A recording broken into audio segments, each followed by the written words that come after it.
Guinéennes, Guinéens, mes chers compatriotes, le 5 septembre 2021, un jour nouveau s'est levé pour notre pays.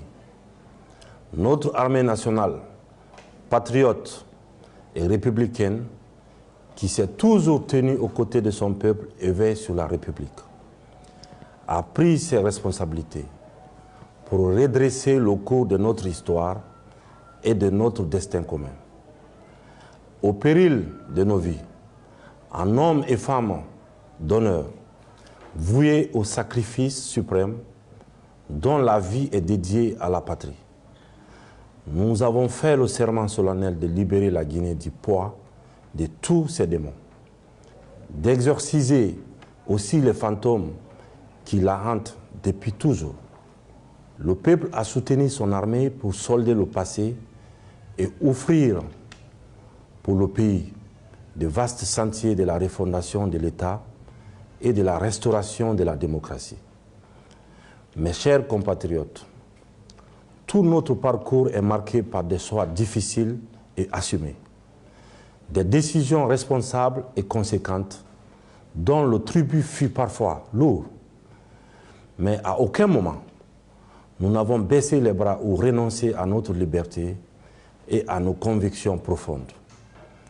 Si nous nous préoccupons tous de là où nous allons, nous devons chaque fois interroger notre mémoire pour rappeler d'où nous venons. Mes chers compatriotes, devons-nous défendre la Guinée d'abord, ou comme depuis longtemps, devons-nous nous limiter chaque fois à défendre notre cause personnelle et des intérêts partisans? Le choix qui nous est donné à tous demande de notre part un sens élevé de la responsabilité et un sursaut patriotique. Il n'est jamais facile de changer un ordre établi, même s'il ne profite qu'à une minorité, de remettre en cause des droits acquis, même injustifiés et illégitimes. Mais c'est un sacrifice que nous avons décidé de consentir, en toute conscience et en toute responsabilité, pour rétablir l'État dans ses droits et finir avec le laisser-aller et l'impunité chronique.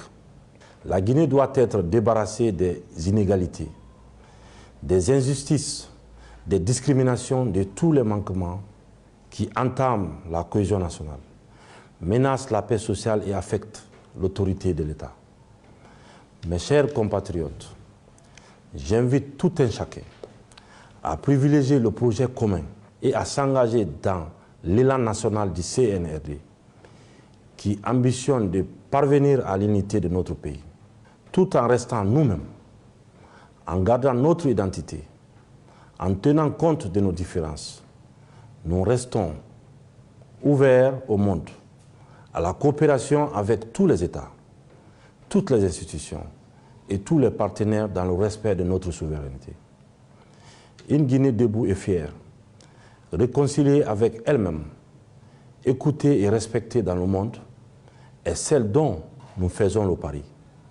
En cette phase cruciale de notre histoire, une histoire faite de moments de fierté, de gloire, de bonheur, mais marquée aussi par des événements douloureux et des tragédies inoubliables.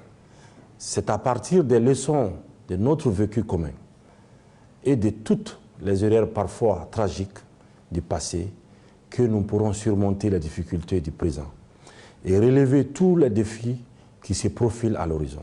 Mes chers compatriotes, la transition en cours a pour finalité, nous en convenons tous, de restaurer, de renforcer la démocratie et l'état de droit, de rétablir tous les fondamentaux de la République et de la nation. En même temps, c'est une vision noble d'une ambition nationale plus large, portée par une grande ferveur populaire et conduite avec une adhésion massive des braves populations. Une autre Guinée et une nouvelle société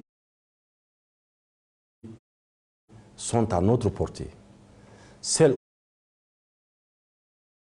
où il n'y aura plus d'impunité. Celle où le bien triomphera du mal. L'égalité des chances sera garantie. Tous les citoyens auront les mêmes droits et les mêmes devoirs. Le fort ne brimera pas le faible. En clair, le CNRD aspire à une Guinée d'égalité et de justice et y travaille de toutes ses forces. C'est à la fois une exigence politique de notre époque et une demande sociale pressante. Cela est une priorité pour nous. Aux côtés de toutes les autres préoccupations exprimées légitimement, Guinéennes et Guinéens, mes chers compatriotes, je ne décide pas seul. J'agis avec tout le monde. C'est pourquoi il y a eu successivement les journées nationales de concertation, les assises nationales et maintenant le cadre de concertation et de dialogue qui vient de rendre leurs conclusions provisoires. C'est le lieu pour moi de remercier tous ceux qui ont contribué à la réussite de ces différents travaux. Chaque Guinéen a droit à la parole. L'avis de tout le monde compte.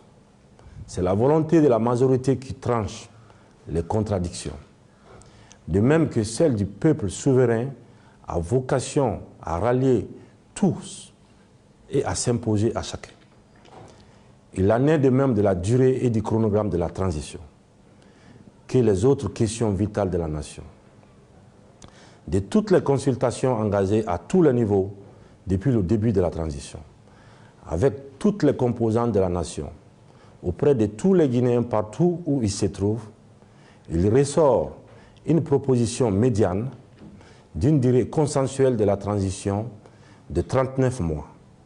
Le CNRD et le gouvernement, à leur tour, soumettront au CNT, qui tient lieu de Parlement, cette proposition qui est consécutive à de larges et patientes concertations. Le temps aussi, bien dans nos vies que dans nos œuvres, peut être un repère, une limite, une préoccupation. Mais c'est d'aller au bout du rêve que nous partageons et de notre idéal qui nous incombe à tous. Nous franchirons les étapes, les unes après les autres. Poserons pierre après pierre pour continuer à bâtir notre maison commune. Sur ce chemin de tous les espoirs et de notre renaissance, souhaité. Aucun malentendu n'est insurmontable. Aucune divergence ne devrait nous opposer et diviser. La démocratie a ses règles et exigences, notamment de consulter le peuple chaque fois que cela est nécessaire et de l'écouter afin de connaître ses aspirations profondes et en tenir compte. C'est le choix que nous avons fait. C'est aussi notre démarche et notre préoccupation de tous les jours. C'est le moment et l'occasion de rappeler à tous qu'entre Guinéens de bonne foi et patriotes, nous pouvons trouver les solutions appropriées à tous nos problèmes, même ceux qui paraissent insolubles. Nous sommes ouverts au dialogue sur toutes les questions concernant la vie de notre pays et de son devenir. Cet exercice démocratique exclut totalement les égos et les ambitions personnelles. Ensemble, nous pouvons changer notre pays, relever les défis qui nous incombent, refonder notre État et notre nation. C'est ensemble que nous réussirons. Nous le devons à nos ancêtres, mais aussi à nos enfants. En ce mois saint de Ramadan qui tire à sa fin et à l'occasion du pèlerinage chrétien en cours, puisse Dieu exaucer nos prières et nos vœux, bénisse la Guinée.